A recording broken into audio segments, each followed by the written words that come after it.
Teays Valley Tuesdays. Hi everybody, I'm Kathy Ellswick, president of Tasty Blend Foods. Welcome back to my kitchen.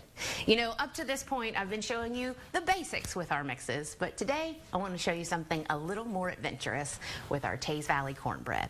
What we're going to do today is what we like to refer to as our Mexican cornbread, and it's got a whole bunch of stuff that you can put in it.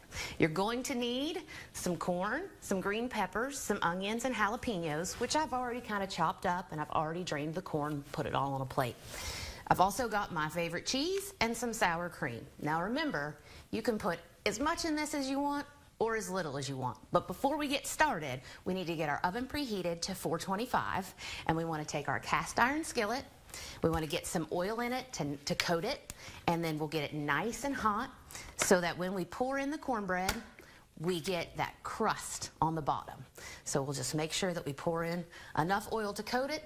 I don't measure it. I just want to see that it's coated and there's a little bit left. We'll get it in the oven nice and hot, and I'll show you guys how to get everything else mixed up. While our pan is in the oven getting hot, the first thing we want to do is go ahead and get our cornbread mix into our bowl. We're going to need about a cup of buttermilk, and we're going to need a cup of everything else. Now, as I said before, it's really what you want in there and what you don't. If you want more onion, put in more onion. If you want more jalapeno, put in more jalapeno. So here I have onion, green pepper, jalapeno, and then the 1 can of corn that I've went ahead and drained. And I'm just going to put all of that right in on top of the mix. Then I'm also going to go ahead and put in about a half a cup of cheese. I'm going to say this is more like a cup, but it's all I have left. So we'll put it all in there. Then we need a cup of sour cream. Once we get the sour cream in there, we'll get the milk on top, we'll get it mixed up smooth, and then hopefully our pan will be ready and you guys will get to see the nice crispy crust that we're going to get on that. The best thing about this is you literally just dump everything inside the bowl. There's no kind of separate mixing, there's no other kind of prep, just everything in and mix it until it's smooth. How do I know when it's mixed up good? Well, it shouldn't be runny, and it also shouldn't be too thick. You want it to be nice and kind of smooth like a batter so you can get it all in that pan and get that good crust on it. If it's too thick, enough of it won't spread out to get the crust, and so you want to make sure that it's just thin enough to cover the bottom of the pan.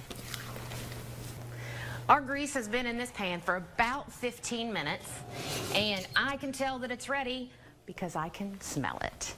Now remember, you want to be so careful with this. It's very, very, very hot.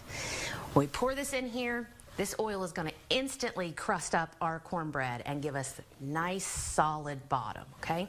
So we just want to very carefully pour this in here. Be careful not to splash yourself, and don't worry about shaking it or smoothing it because that hot oil is just going to burn you, okay? So here we go.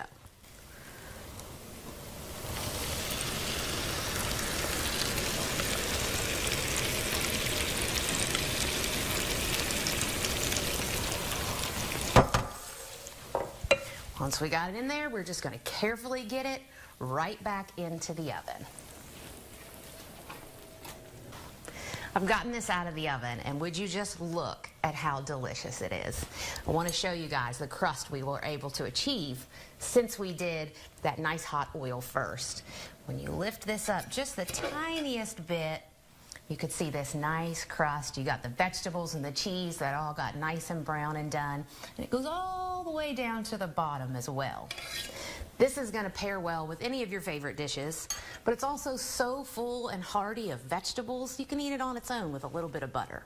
Remember that you can find all of these recipes on our website, tastyblend.com, and you can always find us in your local grocer just by looking for the Big Red Barn.